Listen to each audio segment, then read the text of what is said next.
विद्युति कल्पना जन्म गंभीर उदार मुर्दा है नमन समन्ता बदरिया समन्ता दृश्य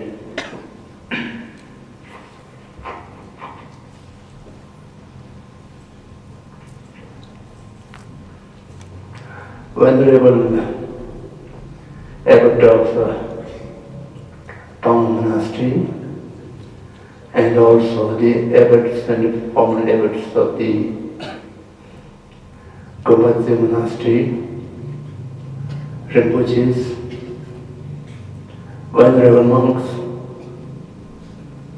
honorable member of Legislative Assembly from this local constituency, the honorable district magistrate, other officers and officials of the various government departments,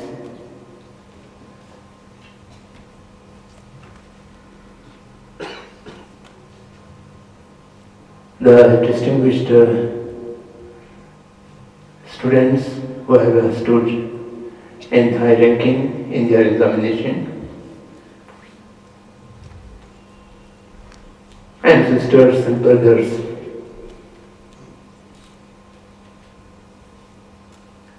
I'm happy to be here once again amongst you to interact on a very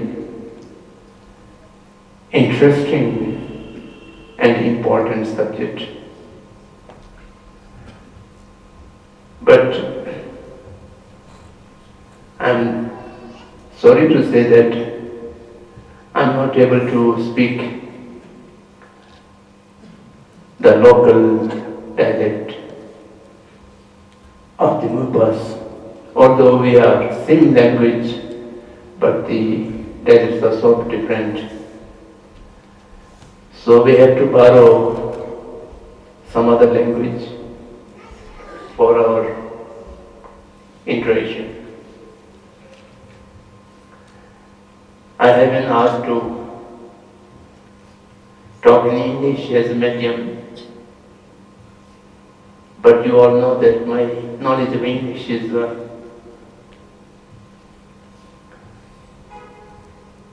very, very limited. The language which I never had a chance to learn, now I have a kind of interest. Through compulsions, I have to use this language at many times. So therefore I will try to express my views in my broken English. If anyone unable to comprehend or understand, you are free to interrupt me and ask me to repeat it. The topic which were chosen by the organizers for today seems to be interesting but very vast and complicated. I don't know how we are able to do justice with this topic in a short spell of time. Anyhow, we will try.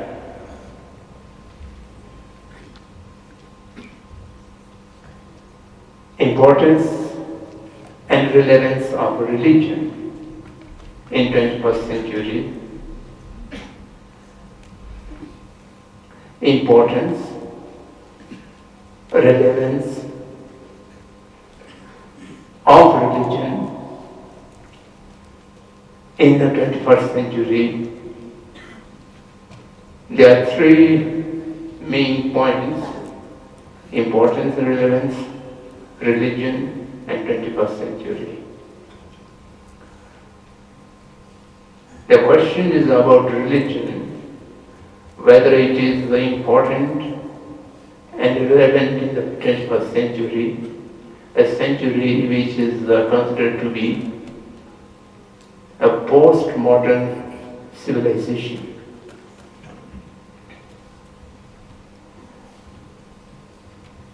To deal with this question, we have to understand what is religion.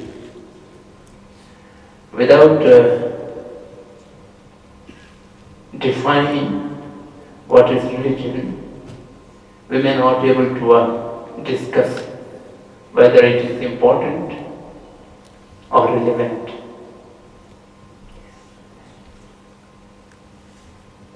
Any phenomenon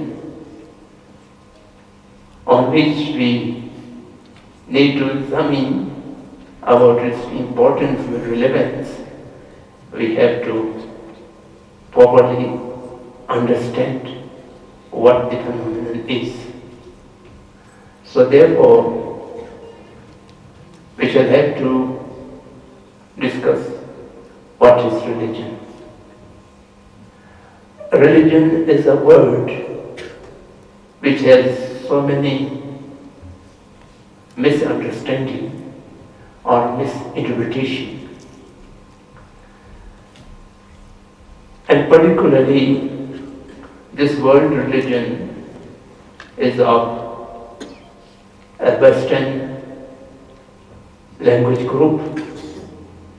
It's particularly deriving from Latin to English, and which is a rather technical word of Christianity. And they have their own ways of interpreting the meaning of religion. But in today, we use this word for all kind of tradition, including Buddha Dharma. Religion is being used for synonym as Dharma of Indian language. Indeed, the connotation of religion and the connotation of Dharma, there is not much similarity, but for the sake of convenience, we do use as a synonym or as an interpretation of Dharma into English language as religion. So we have to keep in mind that when we use this religion, it includes Dharma, Mazhab, or any other such expression which are referring to a tradition of spirituality. So what is religion of today? We shall have to understand a little bit of the history of religion. Now, please keep in mind that I am using the religion pervasive to all, Dharma and Mazhab and all the rest of things.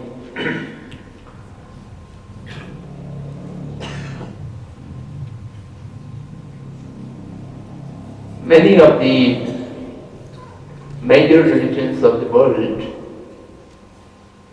are quite the ancient one.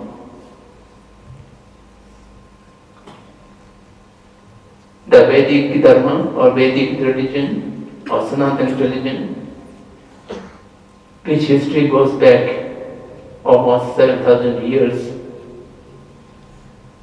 and the Buddhism more than 2,500, and in that matter many other traditions of various Indian religions or philosophy. The Christianity, 2017 years old, And some of the new religions, they are also nearing to 1,200 years. So there's no major religion which arise and came to being in the recent time. Of course, there are few small schools which are part of the vast Indian tradition. They are considered to be quite recent, 100 years or less than 100 years. Those are not in the category of major world religion. Therefore, all the religions originated from an authentic source. If I speak as a Buddhist language, or if I speak as a Christian language, all these religions are originated from divine source. None of the religions are of human creation.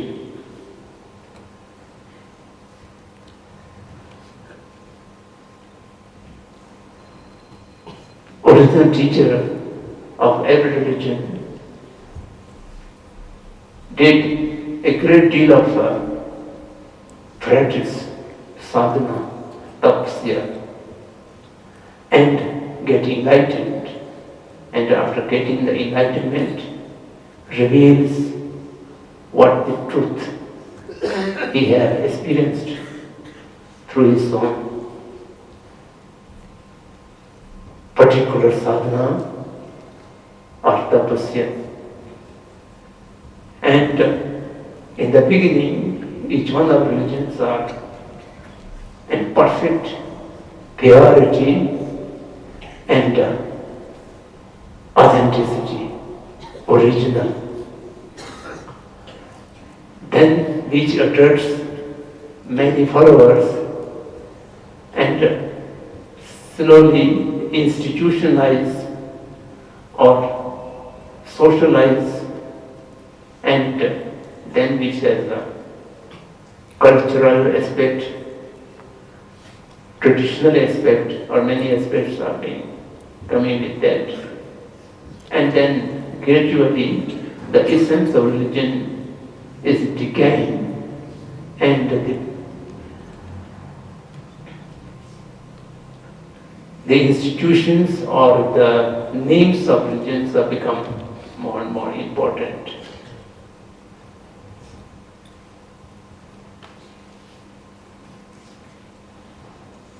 All the different religions arise because of the human need. Human individuals are indeed individual, unique. They are not uniform. The human nature is the uniqueness. We can see very easily that thousands of people might sitting together, you will not find a small or face completely identical with each other.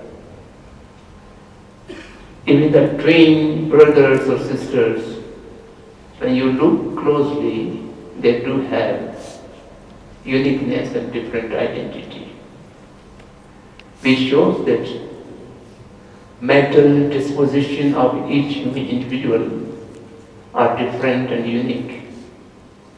Therefore, one religion or one spiritual tradition will not be suitable to each and every individual human being. Thus, the humanity has need of number of different religion, number of different paths, so that each one uniqueness of the individuals can be benefited. So therefore, there are so many different religious traditions arising in this world. So, strictly speaking, no religion is superior than any other religion. No religion is inferior than any other religion. Religion, a spiritual way of living, each one is sacred. Each one is perfect. Each one is beneficial to everyone as equal. This is a matter of fact, no one can deny. Therefore, Mohandas Karamchand Gandhi has coined the very appropriate word, Sarva Dharma Sambhava. Each religion shall have to be treated equally, respect equally, to Shraddha equally. No religion is better or no religion is less. All religions are equal. So this is a statement of fact. Having said that, historically each religion arises from an authentic source and a divine source. Therefore, each religion is equally sacred. But what is the situation of today? Today, unfortunately, most of the religious traditions are disappeared. The essence of religion does not exist among the humanity. And what humanity is mistaken for is the name of the religion and the institution of the religion, or at most the ritual aspect of the religion. Actually, each religion is a quality of mind. It is a mindset. There is no external object or external paraphernalia. The external things are related remotely somehow to any religion or the name of the religion. So therefore, in absence of the existence of the essence of religion, to examine whether the religions are important, relevant today or in the 21st century is become a difficult task.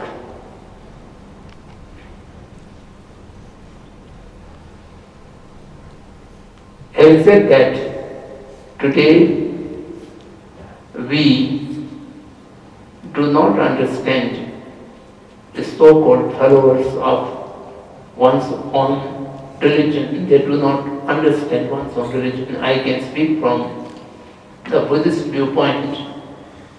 Being a Buddhist monk, I know my own tradition better than the other traditions. In the Buddhist tradition, the real Buddhist persons are very difficult to find out. All the people who claim that they are Buddhist are either they are born in the parents of the Buddhist, or family of Buddhist. Dharma can never be inheritatory. Dharma shall have to be learned and equal and cultivate in one's own mind. To become a Buddhist, the first requirement is to cultivate the mind of refugee in one's own mind. Without having a proper refugee mindset, he or she can never be claimed as a Buddhist. Without having the refugee mindset, not knowing what is Buddha, what is Dharma, what is Sangha, and how they are of a refugee for any individual, and how to take the refugee. Without knowing all these things, you may born as child in a Buddhist family and you do all kinds of rituals, chantings and recitations. That does not make you a Buddhist. You have to cultivate your mind for a Buddhist mindset. And this is applicable for every religion. For example, what is the evidence you are not following your own religion? Is that, for example, a Buddhist person who claims as a Buddhist and someone use bad words for Buddha or Buddha Dharma, the person will immediately react with hate and anger. The person react with hate and anger is the indisputable evidence that the person is not a Buddhist. If someone gives abuse to Buddha and the person reacts with loving kindness and having great deal of compassion to the wrongdoer, then that person can claim as a Buddhist. So today, Dharma is disappeared and the name and institutions exist, then it aids to the ego of the person. So my Dharma, the other's Dharma, my Dharma is, my religion is superior than any other religion. This way of thinking is the evidence of the disappearance of the religion. The commonly speaking word religious intolerance or religious tolerance, this is a self-contradictory word. If anyone has a religious mind, he or she can never be intolerant. If anyone is intolerant for anything, including for the religion, that is evident he or she is not a religious person. A religious person and an intolerant person can never go together. So therefore, when we ask the importance and relevance of religion in the 21st century, this question, when you have the idea of religion as that of today, a kind of community, a kind of institution, a kind of rituals, then I would say it has no importance, it has irrelevant for human well-being. There's no relevance and no importance. So therefore, before asking this question, the importance and relevance of the religion in today's world, we have to recognize what is religion. And if you understand what is religion, then this second question becomes important and relevant. Then we can examine that. Since religion is a Christian word, vocabulary, and I will try to define or interpret this word in accordance to the Christian canon. My late great scholar friend, Professor and Father Monpa, he defined the religion into three categories: the religiousness, religiosity, and religionism. Religiousness is the essence of teaching of that religion. The essence of teaching of the Christ, which is around good heart and love.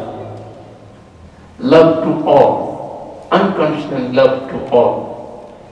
That is the Christian religiousness. And then that religiousness comes to the social contact. Then there are number of rites and rituals and customs or systems. That is about religiosity. Some of the religiosity are okay, some of them innocent, some of them unnecessary, just a ritual. That's not so dangerous. Then the third stage is religionism. The ism is taking over the essence of the religion, the religiousness. Religiousness disappears, then religionism takes over. Today, so-called religious intolerance and religious division, people are fighting and killing with each other, is due to religionism. Religionism has to do nothing with the religiousness. The real essence of religion is far away.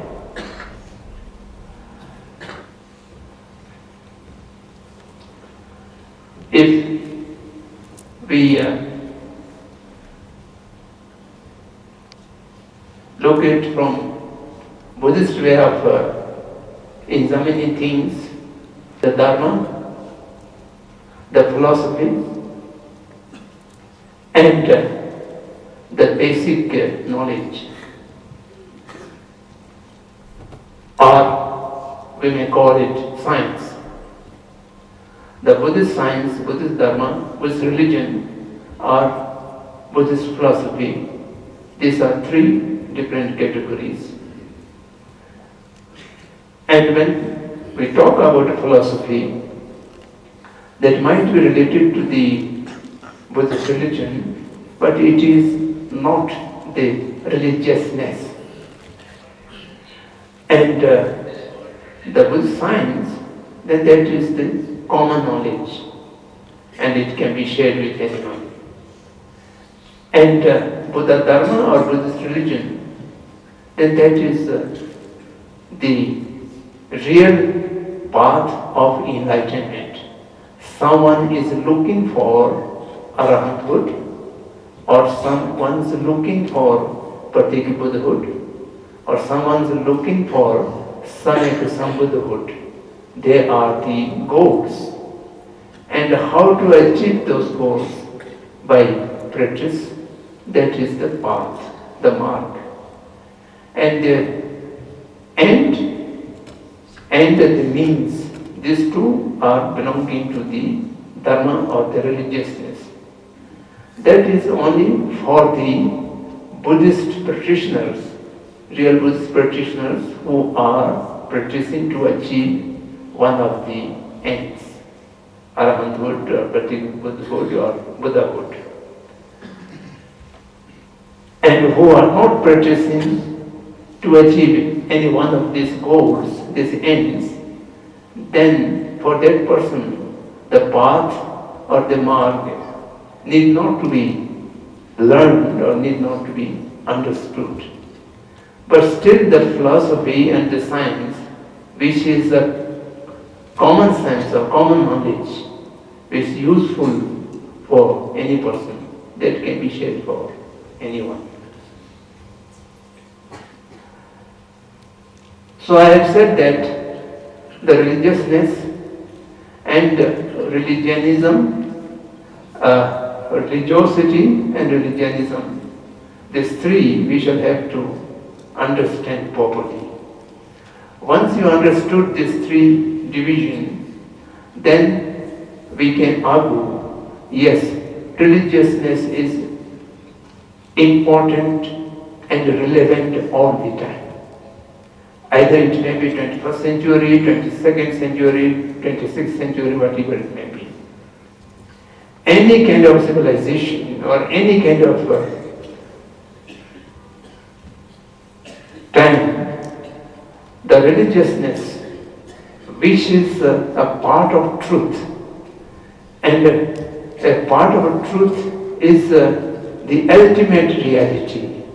Ultimate reality cannot change with passage of time, or with passage of society, or with passage of systems, or with the passage of anything. It will be always be there. That is why the Indian language has coined the word Sanatan. It has no beginning, it has no end, but it will remain truth all the time, all the way. Having said that, then that is very difficult to achieve by any individual. But individuals are happy with religiosity and religionism. It may be happy, individuals happy with that, but the religiosity, you must find some of them a part of art, and some of them a part of aesthetic, or some of them a part of performing or creativity. This can be considered as important or considered to be relevant in accordance with the one's own choice. And many of religiosity are not important and not relevant to in the past, present and future. It is not only irrelevant and unimportant for the 21st century, but these are not important at any time, not relevant to any time, because it does not relate to evolvement of the human mind for salvation or for emancipation. For salvation and emancipation of human mind, which are not related to that process, then it has no value, it has no importance for human life. So we should have to understand the things with a very categorical. And if I apply this to Buddhist religion, the Buddha's teaching of four-noble truth, or Buddha's teaching of true truth, they all remain important and relevant to any human individual or any human society, irrespective of any century. If someone understands them, then the Buddhist rituals, Buddhist arts, and Buddhist performances, that depend on individual's choice. Some of them might be important, you can consider, or you can relate them to your life. And many of them are not very important. And then, of course, if there is any portion of religionism in the name of Buddha Dharma appears there, then that is a real opposition of the Buddha's teaching, and it is absolutely unimportant, and it is absolutely irrelevant to any society or individual's life. We have to discard them, and we have to remove them, or we have to reform them. So these are the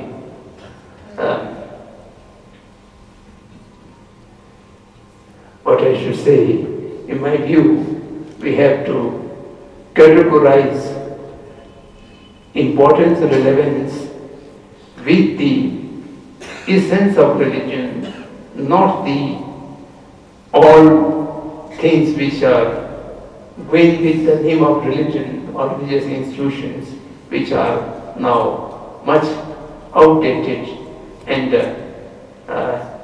have no beneficial effects to human individuals or human society, that we need to differentiate properly.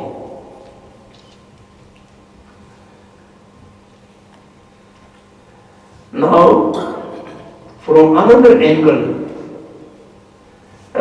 we have to examine this.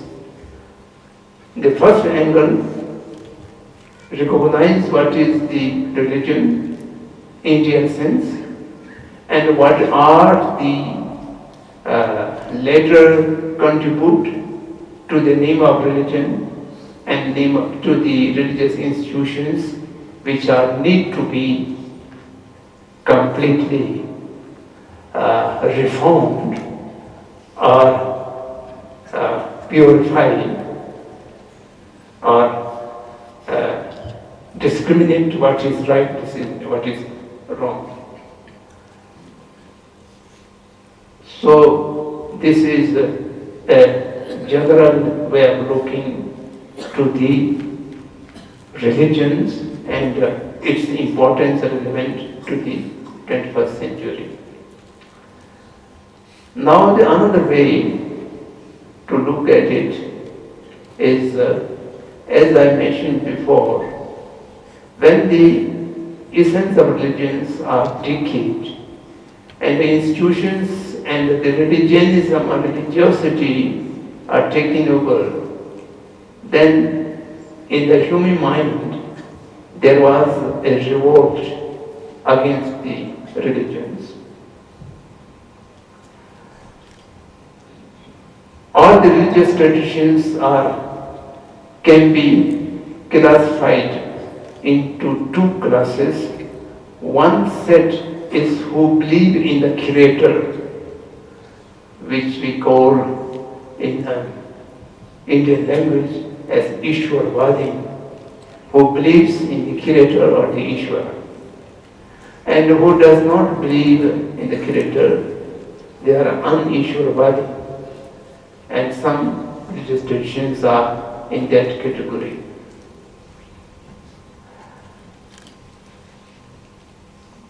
Today, the major religious traditions, if I classify them, only the Buddhism and the Jainism,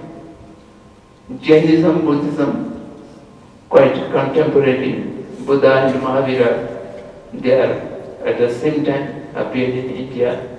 These two major religious traditions in India and now all over the world are in the category of not believing in Creator, Anishwarvadi. All the rest, the Sanatanas and in the ancient, one set of Sankhya, the Puratana Sankhya, they also do not believe in the Creator. The later Sankhya, the Sankhya Yoga, they are now back to the Ishwarvadi, believing in the Creator. So these two category of the religious traditions, they have different ways of appealing to the human mind. The Ishwarvadins had a different way of approach. The un-Ishwarvadins, they believe in the absence of Ishwara, the universe is being created by cause. Cause is action and mind, karam klesha. And by this, the causality theory is in a way more compatible with the modern science. And the Ishwarvadi theory is not that way compatible with the modern science. And apart from that, some of the major religious traditions of world in the Middle Age, they are very much involved into power politics and governance of a nation or governance of a country, and thereby the idea of secularism, separation of church and state become necessary, and by that way some of the major religious traditions had a setback through the movement of secularism. And not only the movement of secularism, there was a movement of materialistic way of approach. Marxism and communism, they do give much importance to the matter than the mind. Mind is considered to be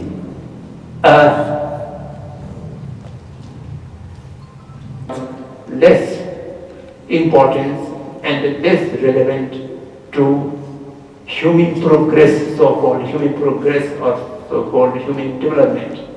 The progress and development words are being used almost against the religion in the Western countries in the 17th century and 18th century.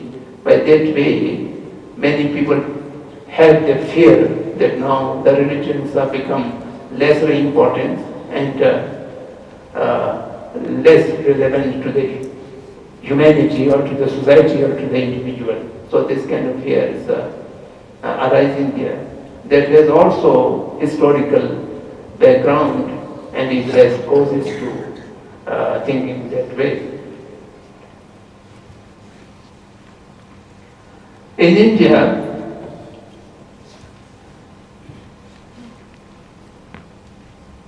Acharya Vinoba Bhave was the first person who gave great importance for modern science. Gandhi was not that enthusiastic, but Vinoba was very much advocate of the importance of the modern science. And on the contrary, in the Western countries, they consider science is the opponent or the enemy of the religion. And religion and science cannot go together. This concept was prevailed in the Western countries for quite some time. In 1970s and early 80s, when His Holiness began to have engagement with the modern scientists and he started dialogue with the modern science people, many Western religious leaders have asked His Holiness not to encourage this kind of engagement because the science will root out the religion if we are indulged in their affairs so closely.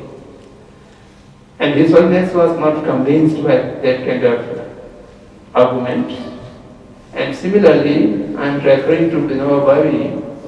Vinoba Bhave always says, now the time is not far away, the science meets the religion.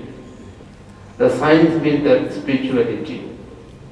When this spirituality has the opportunity and the chance to educate the scientists and to influence the scientific knowledge, that would be the real a positive revolution in this world, and the world will have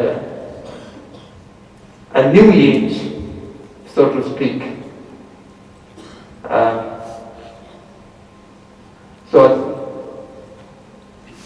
in the beginning, I myself was not very convinced the statement of Vinova, and I disagree with him. I never thought this kind of confluence of science and religion would be possible. Not because of the rigidity on the part of religion, but because of the arrogance of the scientists and the rigidity of the science. But during the last 3 decades, we experienced the His Holiness continuous dialogue with the scientists, and he shared with them the Buddhist philosophy and Buddhist science, and they become immensely interested into the Buddhist science, particularly the Buddhist science of mind and also Buddhist science of matter. Equally, they have become very much interested. And now the dialogue has institutionalized in US. The Institute of Mind to Life has been established, and each year they used to come in international conferences of the Buddhist science dialogue, Buddhist science and modern science dialogue, and which has produced numerous new findings, and which you will find on their proceedings and publications. So there is a sign, there is apparent that now the direction of modern science is slightly changing, and they are trying to find a new direction, and in which the scientific knowledge might become compatible, and also not only compatible, also a kind of supplementary with the spiritual, Buddhist spiritual tradition. And I remember the statements of the Vinova that there is a possibility of meeting the science to the spirituality, and that would be a happiest day. In the 21st century, there are very few people, I think a tiny minority, who might think the science is not very important and not relevant. So if the science says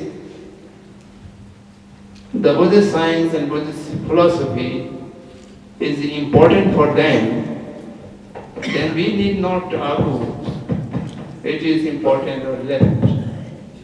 They will tell us the Buddhism or the Buddhist science and Buddhist philosophy is important for scientific knowledge and also relevant for the human welfare.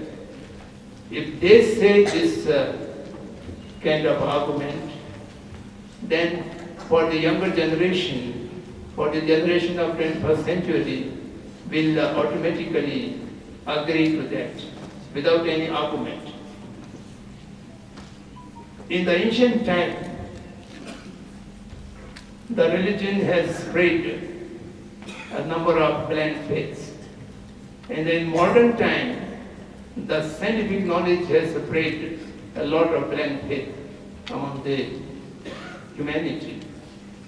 So I don't say the scientific people telling about the relevance of Buddhist science is a blind faith.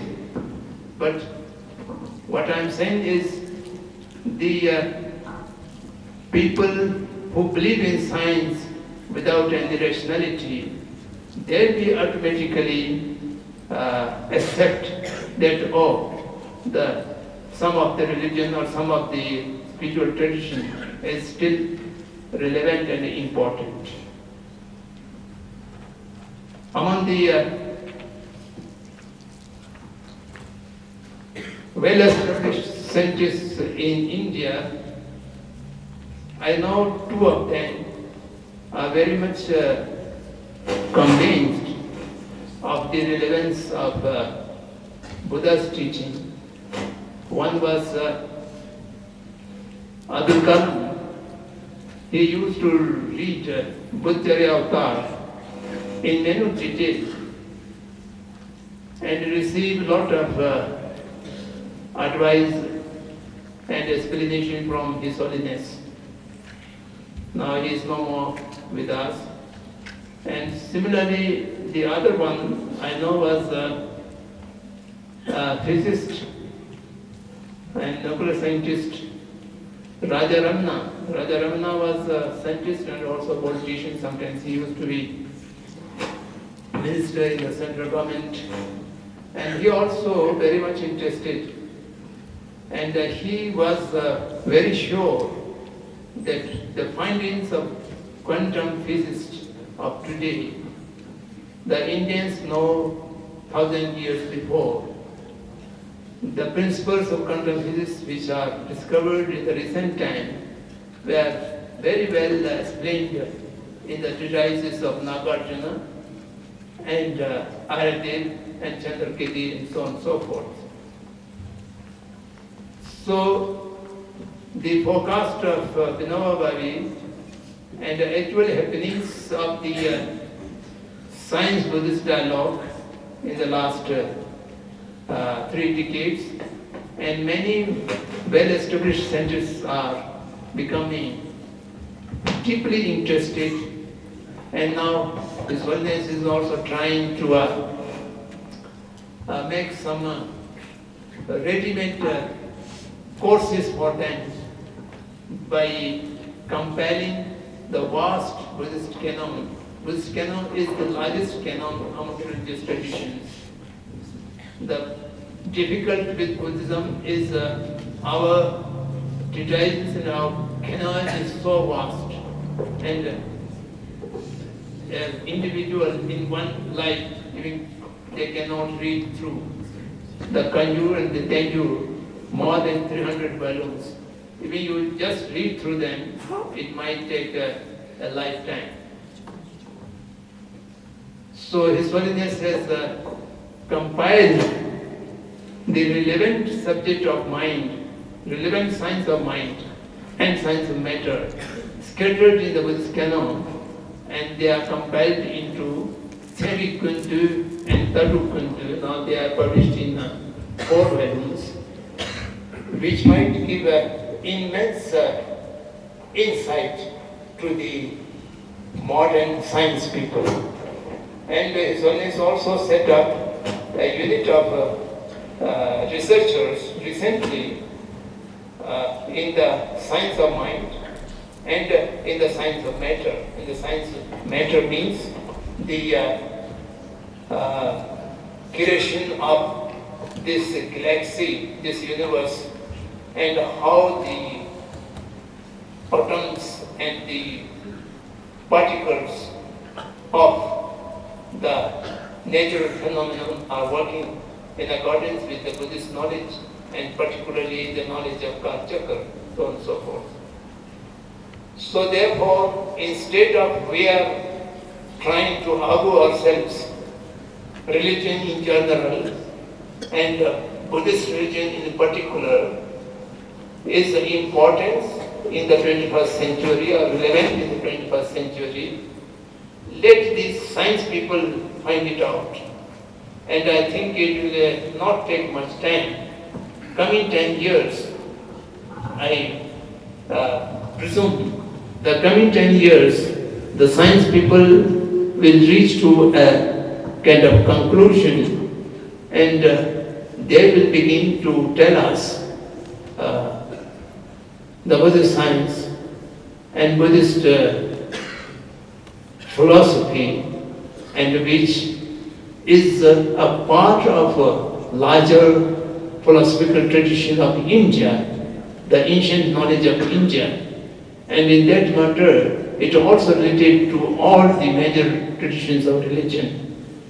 And if they find some importance and relevance, then I think the common people who are living in the postmodern civilization will immediately accept, oh yes, there is importance and there is relevance. So this is a kind of general statement. Having said that, I conclude my submission that whether anyone, a science people or religious people or spiritual people, whosoever may say something is important or relevant, don't carried away by that someone saying that. Importance and relevance is to be decided by oneself, by individuals, by human individuals. Each one has to understand. Otherwise, it has no value. Just going after hearsay or someone tells us, we believe that is a part of blind faith. What is the essence of your life? Life is composite of three parts: the physical body, the speech, and the mental faculty. And if you wish a meaningful life, to lead a meaningful life, you have to satisfy the requirement of the body, the requirement of the voice, and the requirement of the mind. Requirement means the need of mind. Your body needs food and water or air to sustain your body. Your voice needs a communicable language to think or to express. And your mind needs peace and tranquility. Your mind should not be always under tension or under anxiety or under sorrow. You will never wish to that. So you have to decide how to satisfy your body need, how to satisfy your need of speech, and how to satisfy or how to fulfill the need of mind. All the material facilities might be able to fulfill the need of body and voice, but need of mind can never be fulfilled by external matter or material facilities or comforts or affluence. That is an experiential. We need not argue much into that.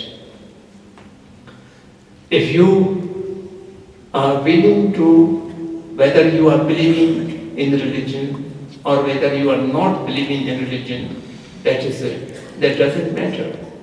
In either case, you are a believer or you are no believer, certainly you wish a peace of mind, healthy body, and good expression.